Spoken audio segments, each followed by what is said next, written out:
up, Chief Keef? That's some shit I don't like, nigga. You know this shit like going crazy like all over the world right now, right? Even in New York. Yeah. Some shit I don't. How did you come up with that, folks? I heard some shit I ain't like that made me mad enough to make a song called Don't Like Shit. That's just a... Hey, every time I hear that, I get weak. Today, we're about to get into Chief Keef, the actual business side of it. So his first record deal was one of its kind. It was one of the biggest record deals and was special for many reasons. And we want to unpack those reasons today and what we can learn from it and what I've learned from it. I grew up listening to Chief Keef from the standpoint of just hearing Chief Keef. I wasn't listening to him, but hearing him. So from inner city to the suburbs, I was in both areas, had friends in both areas, and friends in both of those areas, you know, loved Chief Keef. Some really did, you know, love his music. As passionate as a little boy in the car. But at the same time, they also tried to emulate his style, from his speech pattern to the way he dressed to his rapping style and also his dreads. So he really impacted the culture in a lot of ways. But I think beyond the impact that he had on the culture from entertainment point of view, it's important to really take a look at the business side of it. So let's finish this off. Simple as that. Let's get right into it. Let's get right into GB, What's Glory that? Boys. Glory Boys, we was out there, you know what I'm saying? In Chicago, you know, everybody rocking with us. Like, everybody wanted to sign you. Yeah. You know, you did, Baby wanted you, and then I've heard Jeezy talking about he was trying to get at you and whatnot. And so how you ended up at Interscope, man? How did you make the decision? I had talked to, what's that, Larry Jackson? First he came to my old house, I think my old house in Michigan or something, man. He came to my new house, you know what I'm saying? I talked to him both times. We had agreed to making it happen, you know what I'm saying? Other labels was coming too, though. Who have you met you never thought you'd meet? Right. A lot of people. A lot. So that's how it all started, and here it is. So 10 years ago today, Chief Keef, and this was June 17, 2022, so this was in 2012. 10 years ago today, Chief Keef signed with Interscope Records for a reported $6 million, the biggest record deal for any rapper at that point. The deal also included a headphone line with Beats by Dre, which was huge at the time, right? So Beats by Dre, getting those Beats headphones, at one point they were like only exclusive, so you had to be like involved in, you know, entertainment industry stuff to even get the headphones. But then when they came out, they still were huge. I got a pair for Christmas, so that's how big they were. I had the wireless pair. His own record label, a publishing deal with Dr. Dre, and a biopic movie. He was about to get a whole movie, and it's important to keep in mind that Chief Keef was like 16 when this happened, or 17 when this happened. So this is why it's even more like huge, right? So this was the biggest deal for rapper at this point. So the biggest thing about to unpack is like when you see stuff like this, it sounds so good, but this isn't even the reality of it as far as him getting $6 million. He didn't just get $6 million handed to him. Beyond the point, him being 16 or 17 years old and him being under 18, it's also just was the details of the deal and how it actually broke down. It's rarely, you know, the entertainer or the rapper is getting $6 million up front, even including a publishing deal and all that. And the publishing deal, he probably got the most money up front, but we'll see. And also with the biopic and the movie, all these things, right? So much he had, so much opportunity he had on the table. So let's unpack what happened. So here we are. So this is the record deal itself. So the cool thing about Chief Keef record deal was that since he was under 18, we're able to actually take a look at the details of it. So a lot of rappers and a lot of record deals, you just see the headline, you know, the $6 million deal, you're not able to actually unpack what it entails. So we are able to unpack it, so let's do that. Chief Keef, maybe finally rich, the title proclaims, blah, blah, blah. So Chief Keef signed a 3-album contract, right? And a separate deal to control his own record label with Interscope that could pay the Southside gangster rapper more than $6 million over the 3 years. So there it is right there. That's the first thing, $6 million over 3 years. So it's not $6 million up front. It's more like, excuse me, it's more like a athlete contract, right? So it's more like an athlete's contract. So $6 million over 3 years, which was over 3 albums. So it would have been an album a year. So it would have been like 3 seasons for him, right? And a split of future royalties could make for extra, even bigger payday, according to court papers. So here we are. The terms of Chief Keef record deal were made public. Cook County Chancery that seeks a judge approval. So he had to get this approved because he was a minor. And Interscope agreed to pay Chief Keef a $440,000 advance. Now, this is Next Generation Artists, and we are on episode 3. If you did not see episode 1, go check it out. So episode 1, we explained that a lot of rappers, a lot of entertainers, a lot of artists, musicians, they get paid via advances, especially when they sign a record deal. So they sign over the rights to the record. And this is which makes this deal even more interesting. So they sign over the rights to their actual masters, to the actual records themselves, to get paid up front. So instead of getting paid later, they get paid up front. So him signing over the rights to the music, his future, music, he was getting paid $440,000 advance up front. And then of this advance, he was getting paid up front. So not $6 million of this advance, or not even $2 million, right? Because it's over 3 years. So not even $2 million, it was $440,000 advance. So he got half up front and then half after the judge signs off on the deal. And that's only because he was young, so that was administered court. So he got $220,000 as soon as he signed the deal, and then $220,000 once they put it inside of a trust because he was a minor. Now also, which made this deal even more dope, is that he was able to receive $300,000 to cover recording expenses. Now, I can't say even more dope because like what I've been learning is like that's what a lot of record deals entail. It entails the artist being able to get money to be able to record the album or record the project. So like that $6 million, part of that $6 million is this $300,000 to cover the cost of recording Finally Rich. So it's not actually receiving the money. It's kind of like if you were like an athlete and you got a record, or if you were an athlete and you got to sign on to a team or whatever, you got a contract to sign on to a team, and say you got signed on to the Bengals, right?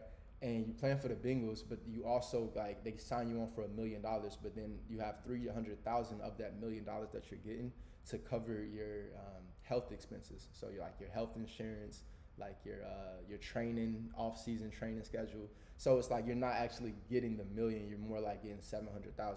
But let's go on. So this was to cover the cost of Finally Rich, which sold 50,000 copies during the first week in December. So Chief Keef deal also depends on album sales. So if Finally Rich doesn't sell at least 250,000 albums by December 2013, Interscope has the right to pull the plug on subsequent album releases, so on future album releases. 2 albums and a compilation of hits according to the deal.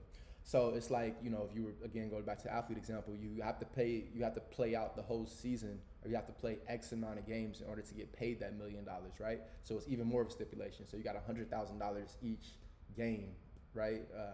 Let's just say $100,000, assuming that there's 10 games. And if you don't play all 10 games with that $100,000 each game, then you don't get the actual money. Even though this was a little bit different because his depended on, album sales, which is not really in his own power, right? So it's not like you can really control album sales. To a certain extent you can, with marketing and stuff like that, but it's not like if you're able to play a game, you're able to control more of your being able to play and show up. So you're not getting paid just to show up, basically. You're not getting paid just to show up, and that's the thing. So that $6 million, it's even more context because he's not getting paid the $6 million right there. It's like you got to do this, you got to do this, you got to do this, you got to do this, then you get $6 million. All right. In a separate 3-year deal to establish Chief Keef record label, Glory Boys Entertainment, GB for short, Interscope forked over another $440,000 advance. So I think this was really dope, right? So this part right here, and they said this was like the biggest at this point as far as rap deals. And I don't really think they can say that. Just personally, I don't think they can say that just because knowing what I've just learned about the entertainment industry, a lot of this stuff is behind closed doors with like NDAs and like with a lot of stuff. So, and with the only reason we were able to see his stuff is because he was, again, underage. So, under 18, he's still juvenile. So that's the only reason we're able to see this. So I don't get how they can say this was the biggest deal. It just don't make sense. But at the same time, it sounds good. So either way, let's go back into it. $440,000 advance to get his own record label. I think that's dope.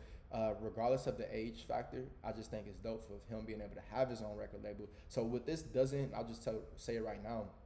It doesn't say if he's able to actually own the masters to the records, but it did say that he was able to split the profits with Interscope.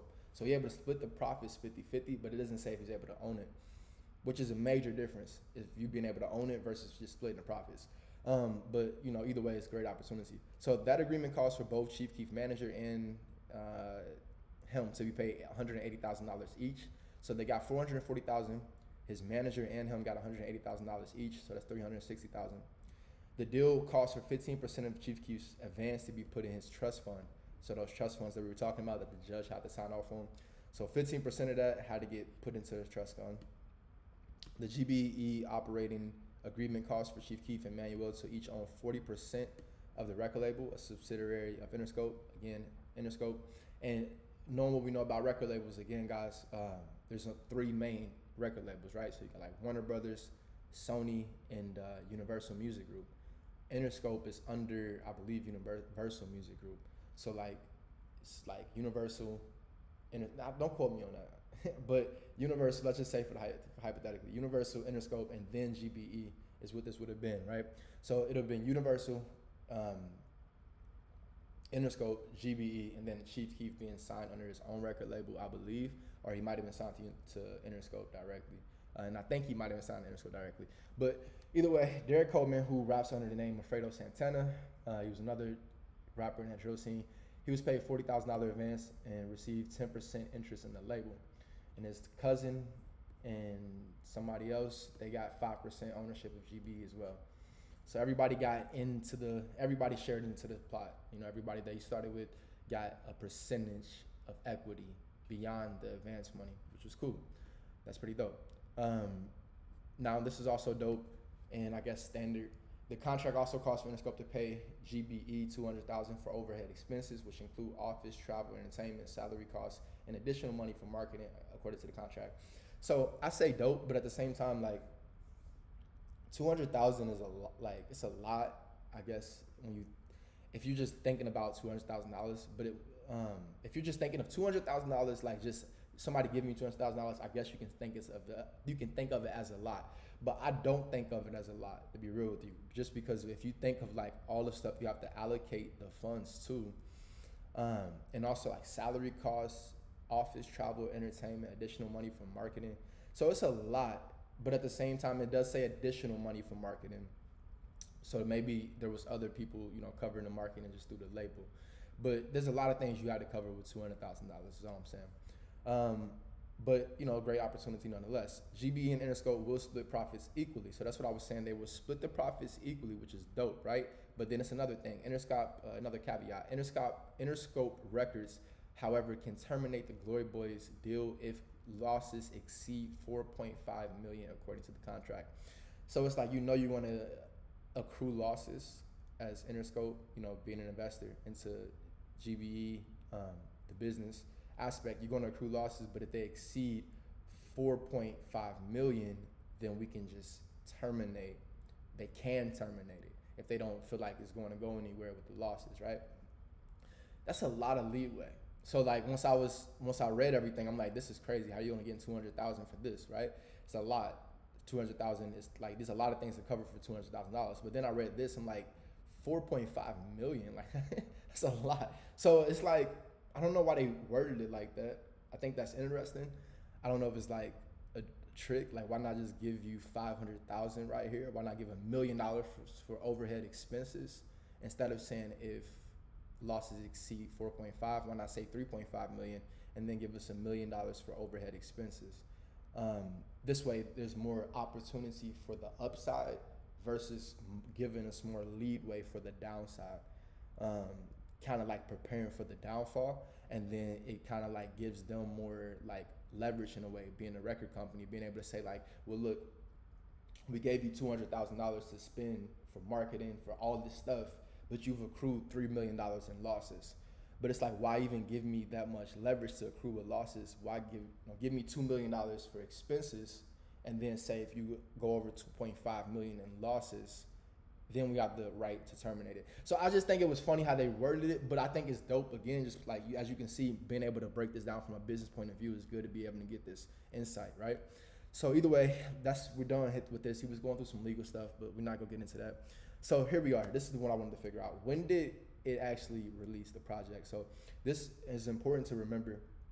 He had mixtapes and a whole underground scene that's what made him popular. Like that's what really made them look at him from a record label point of view to invest into him. So this came out December 18, 2012. That's important because that he had to reach 250,000 units sold, right? So Chief Keef must sell more than 250,000 copies of his album.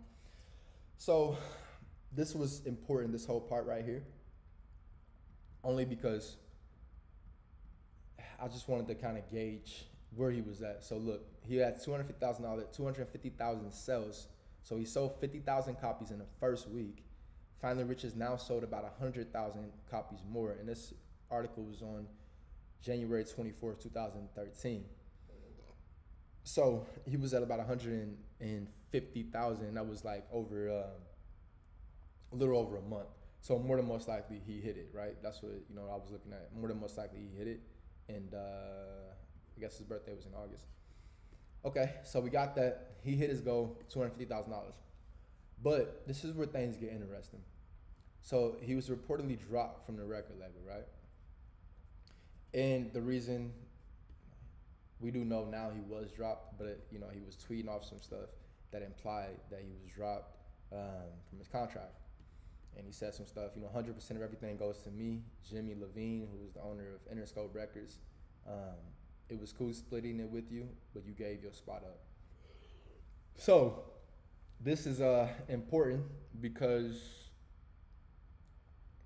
everything that he was promised all hinged on him being able to keep the record deal. So he got dropped, not for poor performance. I kind of just skipped over the whole legal stuff. If you're familiar with him, you're familiar with that. But, the legal stuff was one thing. This is another. So this being said, he didn't get any of this. The headphone line with Beats by Dre, his own record label, in a way he got it because he was, I say in a way he got it just because he was dropped, so he was independent, but then he went to sign another record deal, but I'm not getting into the other record deal for this one. So he got the publishing deal and also that biopic movie. So we know he never got the movie. He did release, some other stuff on his YouTube channel, but never the full official movie. And the publishing deal, I'm not sure either.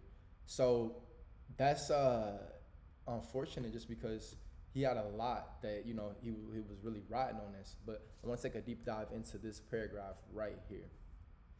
In 2013,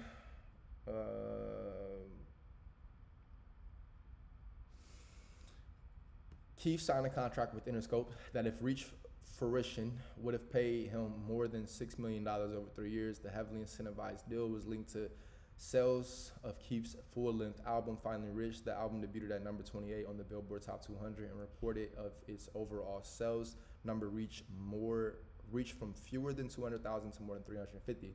The 3-album contract also included a controlling interest in his own record label, which was to be called GBE.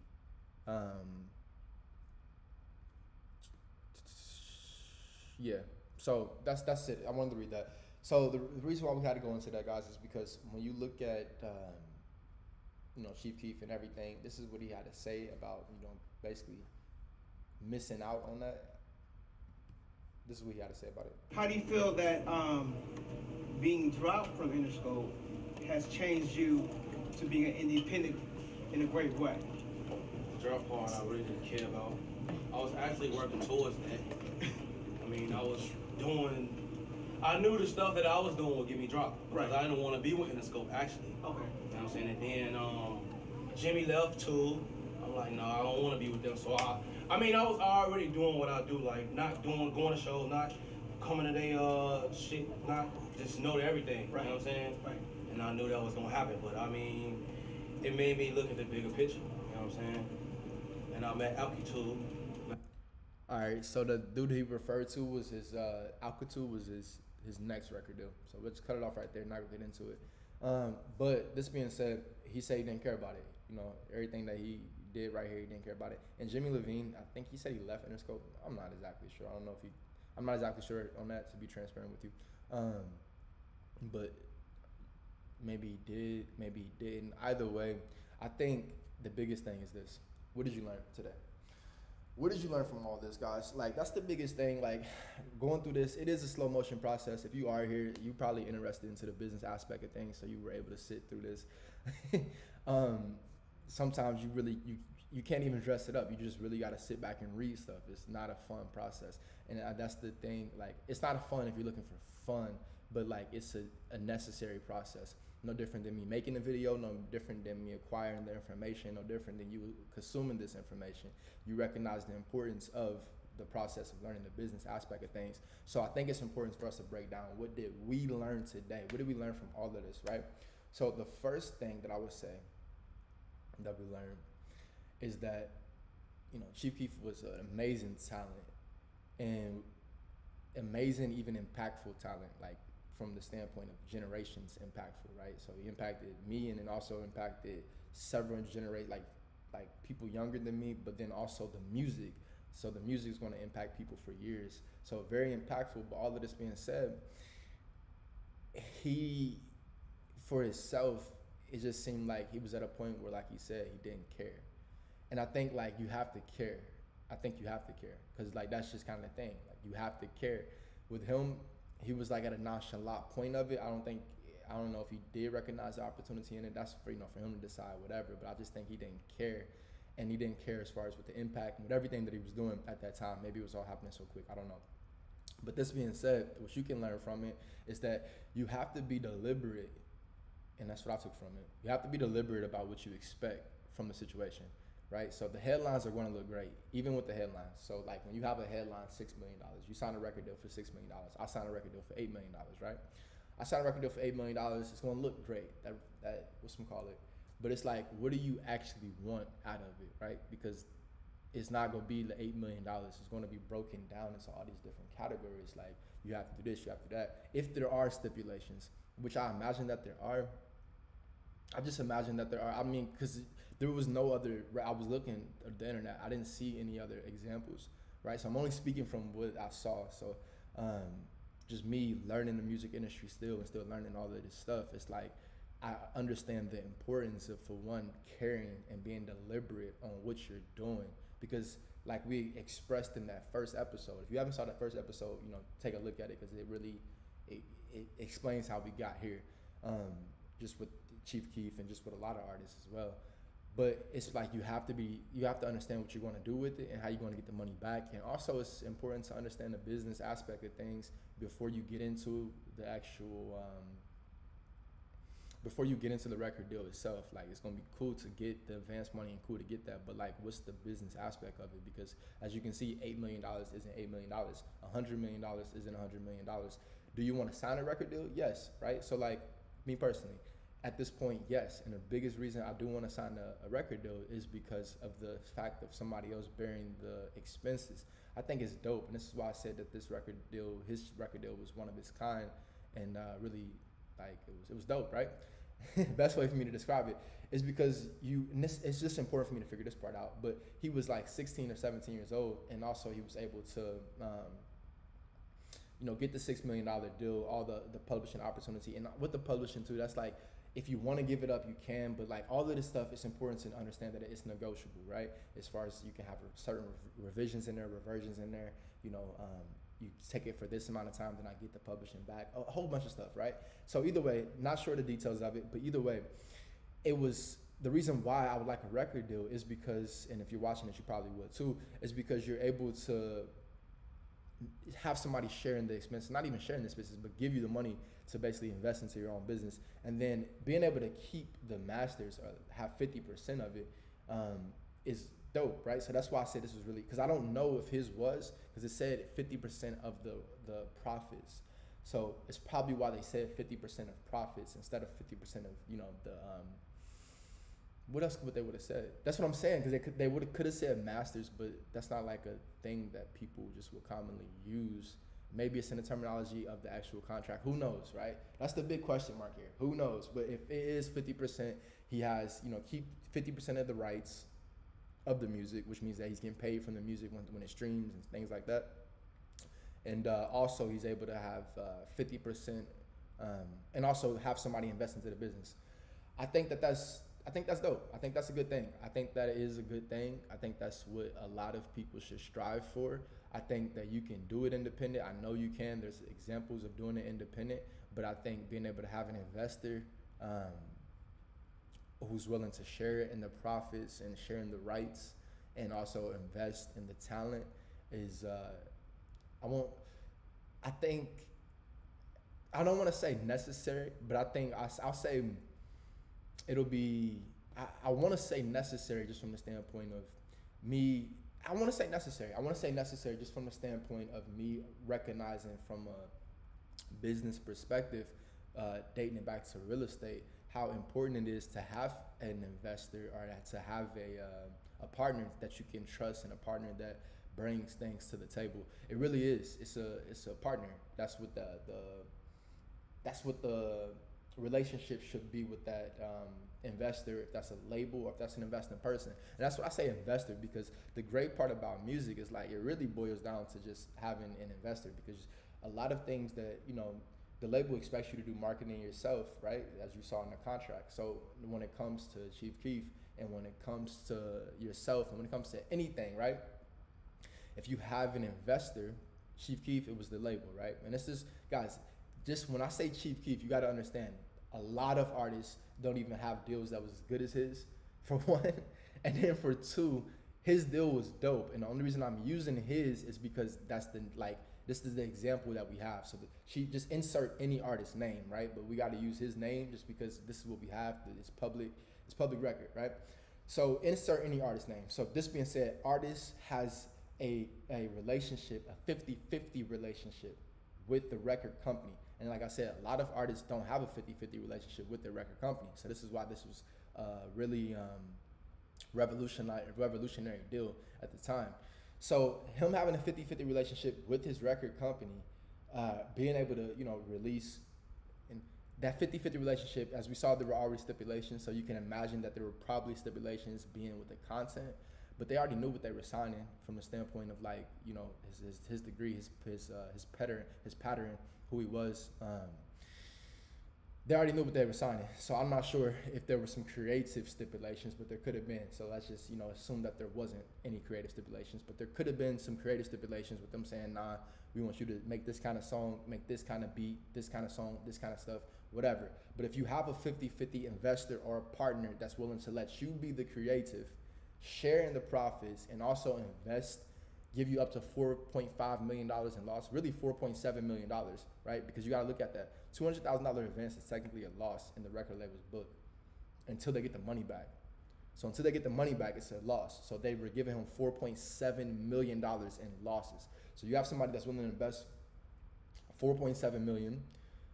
I think, again, that should have been structured differently, that $4.7 million, but $4.7 million just into expenses, right? That's just into expenses, not into the advance money, not into anything else. Even though, again, everything from the record label perspective is expensive. Everything from the record label perspective. That's why it's so dope just looking at this stuff, because you're able to learn both perspectives. From the record label company, everything that you invest into the artist is all expenses.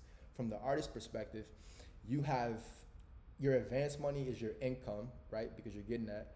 But then ideally, I like how they broke his down, right? Because a lot of artists, it isn't broken down like this. It isn't like you get $440,000 for advance money just for you to have, and then you get $200,000, or you get $300,000 to cover expenses for yourself, and then another $200,000 to cover, you know, expenses at a label. A lot of artists, the deals are not broken down like that, and that's just from me just researching and just, you know, scouring the internet, whatever you want to say, looking at the internet. They don't give you that direction to be able to say, this is for expenses, and expenses include marketing, travel, this, that, and that. This is $440,000 for yourself to be able to record the album.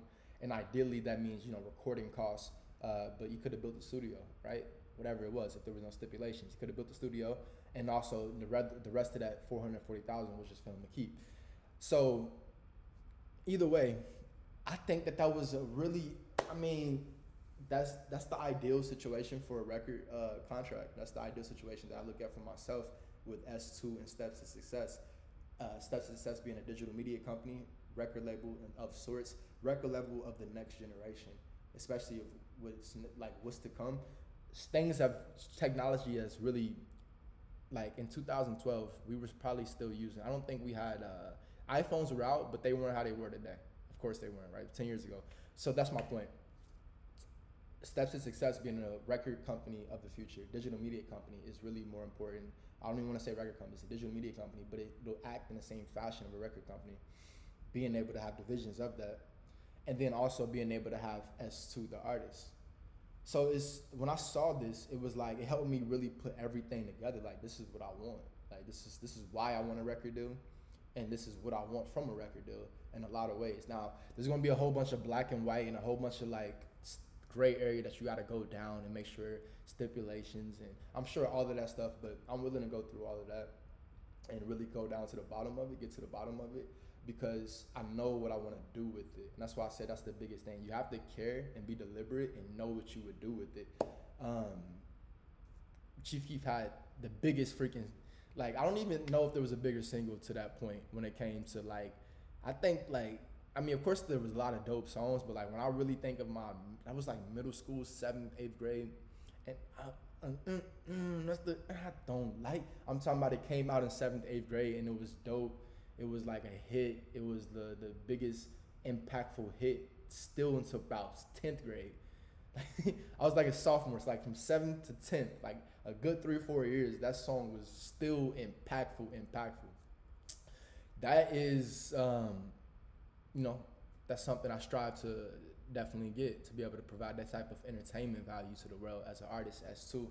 And what drives that fuel to me to be writing and, you know, keep up with the music is knowing what I would do with it, which is steps to success. And steps to success, the digital media aspect, you know, real estate is something different. I'll double back around and go back to real estate. But from an entertainment point of view, steps to success and S2, we have a lot to offer the world. So anybody watching this, invest in you, invest in a boy, invest in a company, invest in the vision. And for somebody watching this that's thinking about what you want to learn and what you want to get clear. You know, everybody won't have a company and a record label situation. If that's not your situation, if you're strictly focused on being an artist, then I would say the biggest thing that you need to learn from this is that once you do get that advance money, work in those stipulations. Hey, I want the advance money, but then make sure that you say, this is how much I'm getting for recording, and this is how much I'm getting for recording expenses, and this is how much I'm getting for marketing and travel and all those expenses. Make sure you work out the differences of those two, right? So I want to say, this is my advance money, and this is this, and this is that. And then you want to be able to work those out. And then also, if they give you a losses, say you're able to accrue 4.5 million in losses or $1 million, just say split that in half, right? That way they still able to keep their security with like the losses idea, because I guess the idea is good from their perspective. Maybe it works in their books, you never know. But take more money, because like if you're gonna give that, you know, I get you got to pay it all back at the end anyway, but you're able to probably do more stuff with it than be able to say like, hey, just these are losses. Because if you got to go into the losses later, it looks like you're losing versus being able to take it up front. It looks like you're being able to negotiate good. I think the perspective really matters there. So as an artist, that's my biggest thing. And if you're anybody out there that's just, you know, really an entrepreneur business aspect of things, focused on that. Music business is a business, and I think it's like wide open, even more wide open than it was in 2012. So meaning that there's more ways for you to impact it, being not only with music, but with the whole movement beyond the music. So I just think that there's a huge opportunity here. Faithfully, this video finds you at the right time.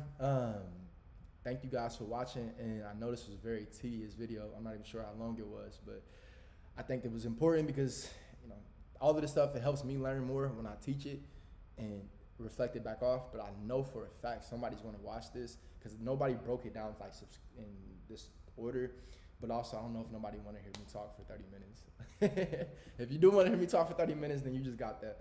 All right, appreciate your time. As always, get to stepping. Hey. All right. Clean your books, invest in D.